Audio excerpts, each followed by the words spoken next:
আকাশবাণী কলকাতা। স্থানীয় সংবাদ পড়ছি নমামি বসুরুদ্র। প্রথমে বিশেষ খবর।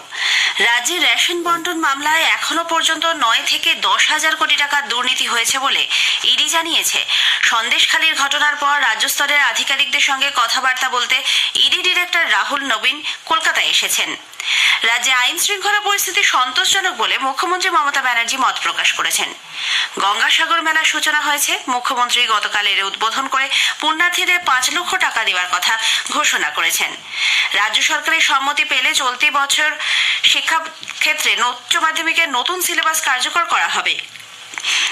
কোভিডের নতুন সাব ভ্যারিয়েন্ট বা উপপ্রজাতি JN1 এর খোঁজ মিলেছে এ রাজ্যে। আসছে বিস্তারিত খবরে।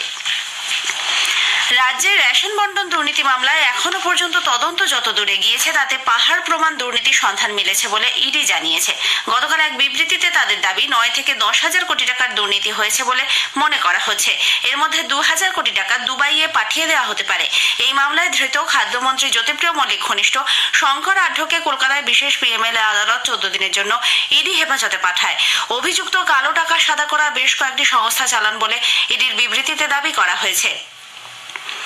উল্লেখ্য, রেশন বন্টন এবং ধান সংগ্রহের দুর্নীতির অভিযোগ নিয়ে রাজ্য পুলিশের দায়ের করা মামলার ভিত্তিতে ইডি তদন্তভার হাতে নেয়। দেখা গেছে এই দুর্নীতির সঙ্গে অনেকেই যুক্ত এবং টাকার ভাগও পেয়েছেন বেশ কয়েকজন। এদিকে সন্দেশখালীর ঘটনার পর রাজ্য স্তরের আধিকারিকদের সঙ্গে কথাবার্তা বলতে ইডি ডিরেক্টর রাহুল নবীন কলকাতায় এসেছেন। গত রাতে তিনি শহরে পৌঁছন। আজ একাধিক বিষয়ে তিনি বৈঠক করবেন। একই দিনে দুবার কেন্দ্রীয় তদন্তকারী সংস্থার আধিকারিকদের নিগৃহীত হওয়ার ঘটনা তাদের আলোচনায় উঠে আসবে বলে মনে করা হচ্ছে। উল্লেখ্য, গত বছর সেপ্টেম্বরে রাহুল নবীন ইডি ডিরেক্টর পদে দায়িত্বভার গ্রহণ করেন। তারপর এই প্রথম তিনি এ রাজ্যে এলেন।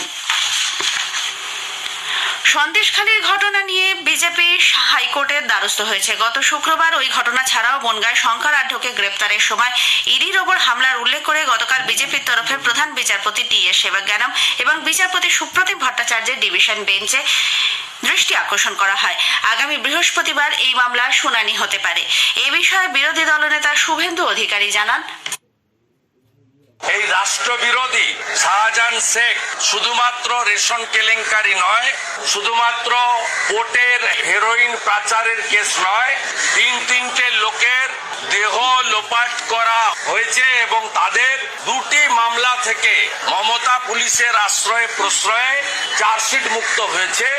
সঠিক বিচার পাবে।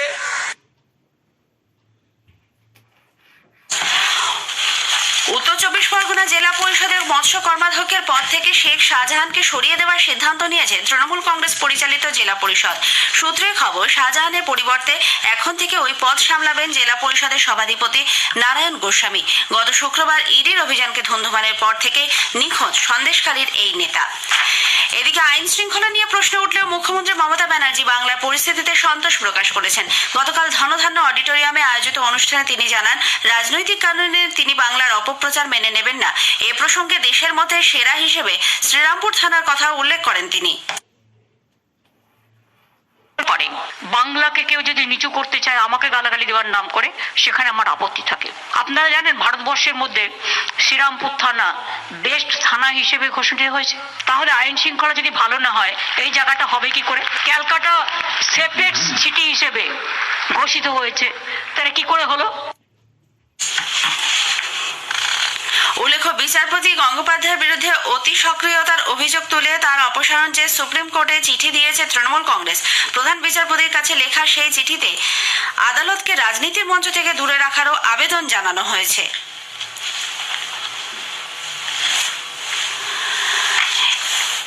এর প্রেক্ষিতে রাজ্যে দুর্নীতির তদন্ত আটকানোর জন্য যেভাবে মামলা হচ্ছে তাতে চৌর্যবৃত্তি পেশা হয়ে দাঁড়াবে বলে বিচারপতি অভিজিৎ গঙ্গোপাধ্যায় মন্তব্য করেছেন।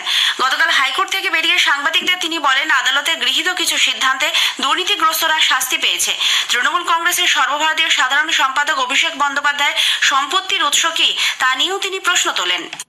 একজন নেতা অভিষেক বন্দ্যোপাধ্যায়, তার এত সম্পত্তি কোথা থেকে আসে? তিনি কি একটা এফিডেভিট অফ অ্যাসেটস দিয়ে ডিক্লেয়ার করবেন? এফিডেভিট তৈরি করে সোশ্যাল মিডিয়াতে কি পোস্ট করবেন যে তার এফিডেভিট অ্যাসেটস কত? সেটা করতে পারবেন? যদি তিনি করেন, আমি তাহলে অন্যান্য ইকুইভ্যালেন্ট নেতা যারা আছেন, যেমন ধরুন মীনাক্ষী মুখোপাধ্যায় বা অন্য যারা আছেন, তাদের কাছেও একই অনুরোধ রাখবো যে আপনারাও ওই এফিডেভিট অফ অ্যাসেটস করে সোশ্যাল মিডিয়াতে দিন, আমরা দেখতে চাই।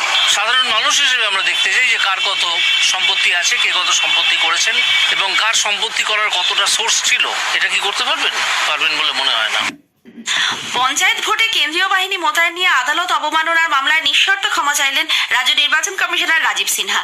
গতকাল কলকাতা হাইকোর্টে এই মামলার শুনানিতে রাজ্য নির্বাচন কমিশনার জানান, আদালতের নির্দেশ মেনে পঞ্চায়েত ভোট হয়েছে, অনিচ্ছাকৃত কোনো ভুল হতেই পারে, তার জন্য তিনি ক্ষমা প্রার্থী। এই মর্মে প্রধান বিচারপতি টি.এস. সেবাজ্ঞানামের ডিভিশন বেঞ্চে হলফনামাও জমা দেন রাজ্য নির্বাচন কমিশনার। তার হলফনামার প্রেক্ষিতে মামলায় যুক্ত অন্য পক্ষ পাল্টা হলফনামা দিতে চায়, তার জন্য 3 সপ্তাহ সময় দিয়েছে হাইকোর্ট। এই মামলার পরবর্তী শুনানি আগামী 23 ফেব্রুয়ারি। স্থানীয় সংবাদ শুনছেন আকাশবাণী কলকাতা কেন্দ্র থেকে। গঙ্গাসাগর মেলার সূচনা হয়েছে, চলবে 17 জানুয়ারি পর্যন্ত। মুখ্যমন্ত্রী মমতা ব্যানার্জি গতকাল দক্ষিণ চব্বিশ পরগনা গঙ্গাসাগরে এই মেলার উদ্বোধন করে মেলা চলাকালীন তীর্থযাত্রীদের ওপর থেকে তীর্থকর মকুবের পাশাপাশি এ সময় মেলায় আসা প্রত্যেক পুণ্যার্থীর জন্য 5 লক্ষ টাকা করে বিমার ঘোষণা করেন। মেলা সুষ্ঠুভাবে সম্পন্ন করার জন্য দপ্তরের মন্ত্রীদের দায়িত্ব দেওয়া ছাড়াও নিরাপত্তা সহ সব ধরনের ব্যবস্থা নেওয়া হয়েছে বলে তিনি জানান। আজও জেলায় তার একাধিক কর্মসূচি রয়েছে। একটি প্রতিবেদন। রাত্রিবাসের পর আজ বেলায় সাগর থেকে হেলিকপ্টারে জয়নগর রওনা দেবেন মুখ্যমন্ত্রী মমতা ব্যানার্জি। জয়নগরে সরকারি পরিষেবা প্রদান অনুষ্ঠানে যোগ দেবেন তিনি। জয়নগরের এই সভা লোকসভা নির্বাচনের মুখে অত্যন্ত গুরুত্বপূর্ণ।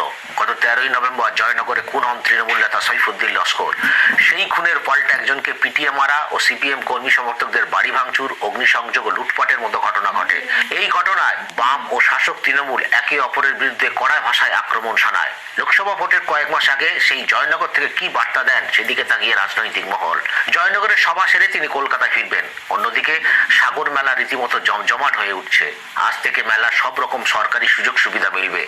গতকাল থেকে মেলার জন্য অতিরিক্ত পুলিশ বাহিনী, জাতীয় বিপর্যয় মোকাবিলা দলের সদস্য সহ মেলার সঙ্গে যুক্ত আধিকারিকরা পৌঁছতে শুরু করেছে। অন্যদিকে ভিড় লক্ষ্য করা যাচ্ছে। রঙিন আলোকমালায় সেজে উঠেছে কাকদ্বীপের লন নম্বর 8, বুড়িগঙ্গা নদী, কচুবেড়িয়া পয়েন্ট ও কপিলমুনি মন্দির ও মেলা মাঠ। এবারে শাহী স্নানের যোগ 15 ও 16 জানুয়ারি। এবার 40 লক্ষের বেশি পুণ্যার্থী মেলায় আসতে পারেন বলে অনুমান জেলা প্রশাসনের। গঙ্গাসাগর থেকে আকাশবাণী সংবাদের জন্য গৌতম মণ্ডল ও সুমন দে। পৌষ সংক্রান্তিকে কেন্দ্র করে চলতি গঙ্গাসাগর মেলা ঘুরে দেখতে রাজ্যপাল সিভি আনন্দ বোস সাগরে যাচ্ছেন। আগামীকাল তিনি হেলিকপ্টারে কলকাতা থেকে রওনা হয়ে সাগরে পৌঁছে কপিলমুনির মন্দিরে পুজো দেবেন বলে প্রশাসনিক সূত্রে জানা গেছে। এদিকে গঙ্গাসাগর মেলা চলাকালীন আগামী 17 জানুয়ারি পর্যন্ত বঙ্গোপসাগরে আবহাওয়ার বিশেষ কোনো পরিবর্তন হবে না। ওই কদিন গোটা এলাকায় বইবে উত্তরে হাওয়া। আবহাওয়া মূলত শুষ্কই থাকবে। রাত অথবা সকালের দিকে ঘন কুয়াশা থাকতে পারে। অন্যদিকে কলকাতা সহ দক্ষিণবঙ্গের বিভিন্ন জেলায় আজ সকাল ছিল কুয়াশার চাদরে মোড়া। তবে তাপমাত্রা রেকর্ড করা হয়েছে স্বাভাবিকের 3 ডিগ্রি ওপরে। 47তম আন্তর্জাতিক কলকাতা বইমেলা এই মাসের 18 তারিখ সল্টলেকের বইমেলা প্রাঙ্গণে শুরু হবে।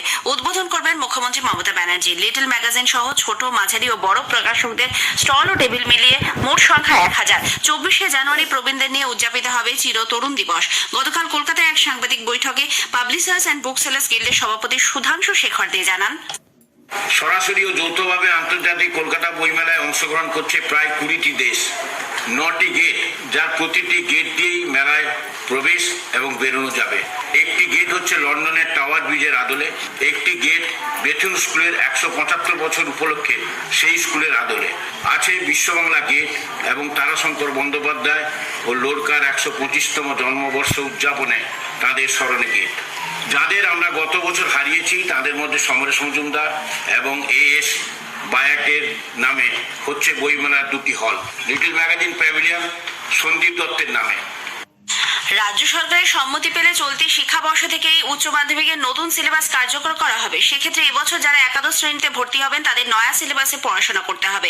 উচ্চ মাধ্যমিক শিক্ষা সংসদ সূত্রে জানা গেছে, সম্প্রতি উচ্চ মাধ্যমিকের সিলেবাস রিভিউ কমিটি দ্বিতীয় বৈঠকে নতুন সিলেবাস নিয়ে বিস্তারিত আলোচনা হয় এবং সবকিছু ঠিকভাবে এগোলে এই জানুয়ারি মাসে নতুন সিলেবাস সংসদের হাতে তুলে দেওয়া হবে। উল্লেখ্য, উচ্চ মাধ্যমিকের সিলেবাসে শেষবার পরিবর্তন করা হয়েছিল 2012-13 সালে। এই 10 বছরে সর্বভারতীয় স্তরে একাদশ দ্বাদশের অনেক পরিবর্তন করা হয়েছে। সেই পরিবর্তনের সঙ্গে সামঞ্জস্য রেখে এই পাঠ্যক্রমে বদল আনা হচ্ছে। রাজ্যে কোভিডের নতুন সাব ভ্যারিয়েন্ট বা উপপ্রজাতি JN1 এর খোঁজ মিলেছে। কেন্দ্রীয় স্বাস্থ্য মন্ত্রক সূত্রে জানা গেছে, পশ্চিমবঙ্গে কোভিড আক্রান্তদের মধ্যে 2 জনের শরীরে এই উপপ্রজাতির সন্ধান মিলেছে। স্বাস্থ্য মন্ত্রক সূত্রে খবর, কল্যাণীর ন্যাশনাল ইনস্টিটিউট অফ বায়োমেডিক্যাল জেনোমিক্সে ডিসেম্বরের 26 তারিখ পর্যন্ত জেনোম সিকোয়েন্সিং এর জন্য যে সমস্ত নমুনা পাঠানো হয়েছিল তাদের মধ্যে এই 2 জনের সন্ধান মেলে। শেষ করার আগে স্থানীয় সংবাদের বিশেষ কিছু অংশ আরো একবার। রাজ্যের রেশন বন্টন মামলায় এখনো পর্যন্ত 9 থেকে 10,000 কোটি টাকা দুর্নীতি হয়েছে বলে ইডি জানিয়েছে। সন্দেশখালীর ঘটনার পর রাজ্য স্তরের আধিকারিকদের সঙ্গে কথাবার্তা বলতে ইডি ডিরেক্টর রাহুল নবীন কলকাতায় এসেছেন। রাজ্যে আইন শৃঙ্খলা পরিস্থিতি সন্তোষজনক বলে মুখ্যমন্ত্রী মমতা ব্যানার্জি মত প্রকাশ করেছেন। স্থানীয় সংবাদ শেষ হলো।